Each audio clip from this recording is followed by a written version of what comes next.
Hey guys, this is Krista with the Cubicle Blindness Book Reviews, and I have a review on The Lion Game by Sara Shepard. I don't have a physical copy of the book for you to hold up, and my picture isn't so good of it.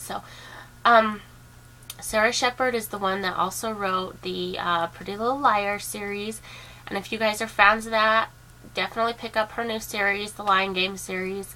First book is called The Lion Game, and it was released on December 7th of 2010. And I thought that I would do this review a little bit different. I thought I would start it out by reading a couple of the first 2 pages, the prologue of the book, and then kind of go into the review. So if you guys don't mind being read to, I'm going to do that for a couple of minutes here, 2 pages worth. So here I go. This is the prologue of The Lion Game by Sara Shepard. I woke up in a dingy, claw-footed bathtub in an unfamiliar, pink-tiled bathroom.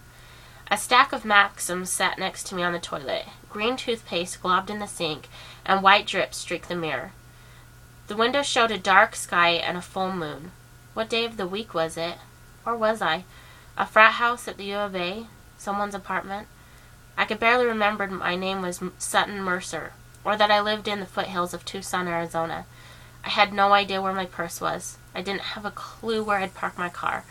Actually, what kind of car did I drive? Had someone slipped me something? Emma? A guy's voice called from another room. You home? I'm busy, called a voice close by. A tall, thin girl opened the bathroom door, her tangled dark hair hanging in her face. Hey! I leapt out to my feet. Someone's in here already. My body felt tingly, as if it had fallen asleep. When I looked down, it seemed like I was flickering on and off, like I was under a strobe light. Freaky. Someone definitely slipped me something. The girl didn't seem to hear me. She stumbled forward, her face covered in shadows. Hello, I cried, climbing out of the tub. She didn't look over. Are you deaf? Nothing. She pumped a bottle of lavender scent lotion and rubbed it on her arms. The door flung open again, and a snub-nosed, unshaven teenage guy burst in. Oh, his gaze flew to the girl's tight-fitting t-shirt, which said New York, roller coaster on the front. I didn't know you were in here, Emma. That's maybe why the door was closed? Emma pushed him out and slammed it shut. She turned back to the mirror. I stood right in front of her. Hey! I cried again. Finally, she looked up. My eyes darted to the mirror to meet her gaze, but when I looked into the glass, I screamed, because Emma looked exactly like me, and I wasn't there. Emma turned and walked out of the bathroom, and I followed, as if someone was yanking me along behind her.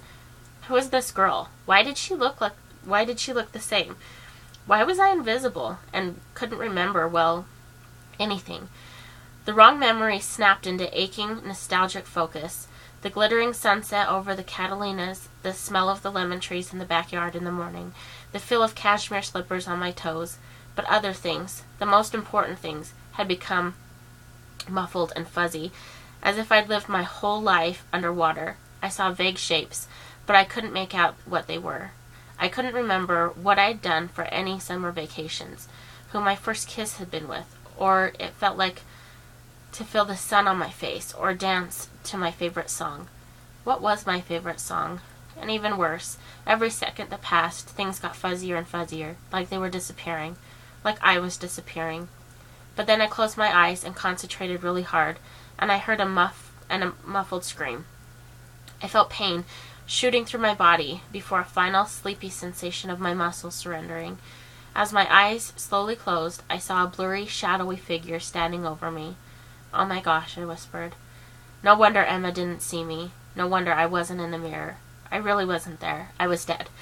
Okay, so this story is about twins that were adopted by different families at birth, and neither of them knew anything about each other. So one day, Emma, her brother, shows her a snuff film that he found on the internet, and it's a girl that looks exactly like her being choked. And she, is kind of led off on this adventure of finding out who this girl is, if she's alive or dead. And so she turns up in the missing girl Sutton's life. She learns that Sutton was a huge prankster at school. She's very popular. She's in with this crowd of girls that think that pranking is funny. And the pranks are not very funny. They're really mean pranks. So Emma kind of gets caught up in this world of Sutton. Her school, her friends, her boyfriend, her parents, her sister, and nobody believes that she's not Sutton because Sutton was such a prankster and she got in trouble, and she has like this long list of things that she's done. I mean, even the police department doesn't listen to Emma when she tries to explain, because Sutton is just known all over town for being a prankster. So Emma kind of gets caught up in her life, finding out who her friends are, what they've done, maybe what could have led to Sutton's disappearance. And it's crazy, it's good, it's a very unique story, and I enjoyed it a lot, and I think you guys will too. So, like I said, this comes out December 7th, 2010. If you haven't picked it up, you should, especially if you enjoy Sara Shepard's other books. This series is going to be a great one. So happy reading and enjoy.